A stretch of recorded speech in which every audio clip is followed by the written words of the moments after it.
दिल्ली के जंतर मंतर पर एक और बड़ी भूख हड़ताल चल रही है। क्लाइमेट एक्टिविस्ट और एजुकेशन रिफॉर्मर सोनम वांगचुक, जो अपने लद्दाख आंदोलन के लिए पहले भी चर्चा में रह चुके हैं, अब कॉकरोच जनता पार्टी के बैनर तले एक अनिश्चितकालीन भूख हड़ताल पर बैठे हैं। उनकी मांग है कि union education minister Dharmendra Pradhan इस्तीफा दें नीट पेपर लीक कंट्रोवर्सी को लेकर। आज इस एपिसोड में हम इस पूरे मुद्दे को डेटा और टाइमलाइन के साथ समझेंगे, बिना किसी बायस, सिर्फ वेरीफाइड फैक्ट्स के साथ। इस पूरे एपिसोड की जो जड़ है वो है नीट यूजी 2026 एग्जाम का स्कैंडल। 6 जून 2026 को कॉकरोच जनता पार्टी ने जंतर मंतर न्यू दिल्ली में एक प्रोटेस्ट लीड किया था, जिसमें नीट पेपर लीक को लेकर एजुकेशन मिनिस्टर धर्मेंद्र प्रधान के इस्तीफे की मांग की गई थी। इस इस्तीफे की मांग के पीछे की वजह थी नीट यूजी 2026 से जुड़ा हुआ पेपर लीक वाला स्कैंडल। नीट 2026 का ओरिजिनल एग्जाम 3 मई को हुआ था, लेकिन लीक एलिगेशंस के बाद इसे कैंसिल कर दिया गया। इसके बाद सेंटर ने री एग्जामिनेशन करवाया, जो 21 जून को पेन एंड पेपर मोड में इनहैंस सिक्योरिटी के साथ कंडक्ट हुआ। सीबीआई इन्वेस्टिगेटर्स के मुताबिक ये लीक नेटवर्क राजस्थान, महाराष्ट्र और दूसरे स्टेट्स तक फैला हुआ था। इन्वेस्टिगेशन में ये भी सामने आया कि नीट 2025 का पेपर भी उसी रैकेट से कॉम्प्रोमाइज हुआ था जो 2026 लीक के पीछे था। 18 मई 2026 को सीबीआई ने महाराष्ट्र के लातूर से शिवराज मोटेगांवकर को अरेस्ट किया, जो Renukai chemistry classes coaching institute के ओनर थे और पेपर लीक में डायरेक्टली इन्वॉल्व थे। खुद union education minister Dharmendra Pradhan ने माना कि कमांड चेन में ब्रीच हुआ था और अनाउंस किया कि 2027 से नीट को कंप्यूटर बेस्ड फॉर्मेट में शिफ्ट किया जाएगा। सबसे दुखद बात यह है कि मीडिया रिपोर्ट्स के मुताबिक इस पेपर लीक कंट्रोवर्सी के बाद कम से कम 10 स्टूडेंट्स ने सुसाइड किया है। इसकी वजह से स्टूडेंट्स ग्रुप और पॉलिटिकल पार्टीज दोनों इस इशू को लेकर सेंटर पर दबाव बना रहे हैं। अब अगर हम थोड़ा सा टाइमलाइन पे ध्यान दें तो हम पाएंगे कि 3 मई 2026 नीट यूजीसी 2026 ओरिजिनल एग्जाम हुआ।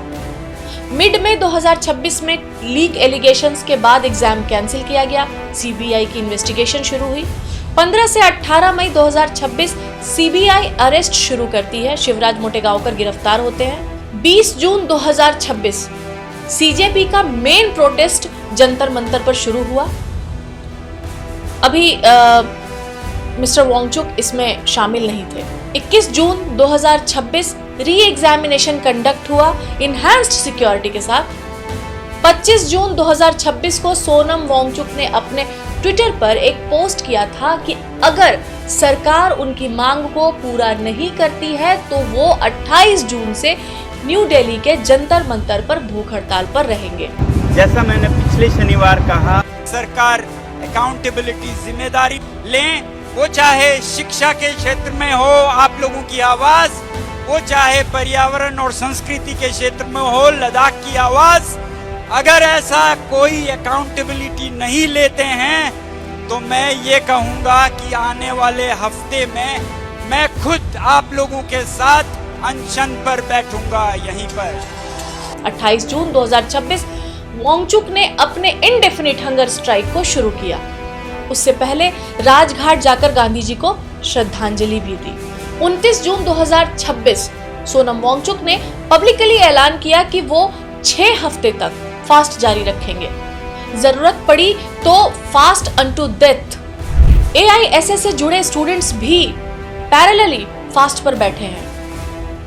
वांगचुक की हेल्थ कंटिन्यूअसली डिटोरिएट हो रही है और उनका वजन लगभग 7 किलो तक कम हो गया है।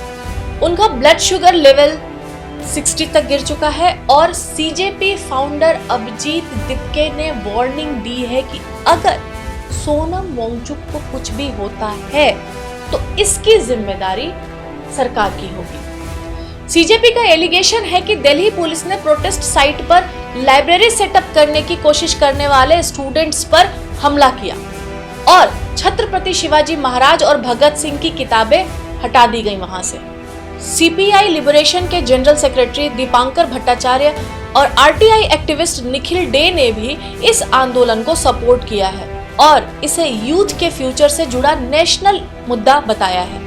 सोनम वांगचुक खुद कहते हैं कि ये प्रोटेस्ट सिर्फ नीट तक सीमित नहीं, ये प्रोटेस्ट एग्जाम सिस्टम की फेलियर के साथ साथ लद्दाख के कॉन्स्टिट्यूशनल एनवायरमेंटल डिमांड्स को भी हाईलाइट करने के लिए है। उनका कहना है कि सिर्फ मिनिस्टर बदलना काफी नहीं होता, असली इशू गवर्नेंस का है। एआईसीसी के हिमाचल इंचार्ज विदित चौधरी ने भी धर्मेंद्र प्रधान के इस्तीफे की मांग की है और कहा है कि मोरल ग्राउंड्स पर उनको ये इस्तीफा देना चाहिए। कर्नाटका में भी एनएसयूआई के बड़े प्रोटेस्ट हुए हैं जिसमें स्टेट अपना खुद का सीईटी सिस्टम यूज करने की डिमांड कर रहा है।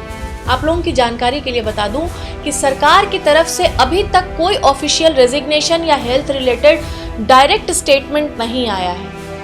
इस बात का ध्यान रखें कि सिचुएशन लगातार बदल रही है, सो अपकमिंग अपडेट्स जरूर क्रॉस चेक कर लीजिएगा। ये पूरा मुद्दा सिर्फ एक एग्जाम पेपर लीक का नहीं रहा, ये अब इंडिया के एजुकेशन सिस्टम की अकाउंटेबिलिटी, स्टूडेंट्स के मेंटल हेल्थ और गवर्नेंस ट्रस्ट का मुद्दा बन चुका है। बिना अन्न जल के सोनम वांगचुक जैसे एक्टिविस्ट जब अपनी जान दांव पर लगा देते हैं तो सवाल सिर्फ एक मिनिस्टर के इस्तीफे का नहीं रहता। सवाल ये है कि हम अपने एग्जामिनेशन सिस्टम को कितना सिक्योर और ट्रांसपेरेंट बना पाते हैं और स्टूडेंट्स की जिंदगियों की कीमत को कितना समझ पाते हैं। इस पूरे एपिसोड को देखने के बाद एक सवाल है जो मैं आपसे करना चाहूंगी कि क्या सिर्फ मिनिस्टर का इस्तीफा इस प्रॉब्लम का सलूशन है या असली फिक्स सिस्टमेटिक है? कमेंट में अपनी राय जरूर बताइए और ऐसे ही मुद्दों को आप तक पहुंचाने के लिए हम फिर किसी एपिसोड में आपसे जरूर मुलाकात करेंगे। तब तक के लिए आप सभी को मेरा नमस्कार। जय हिंद।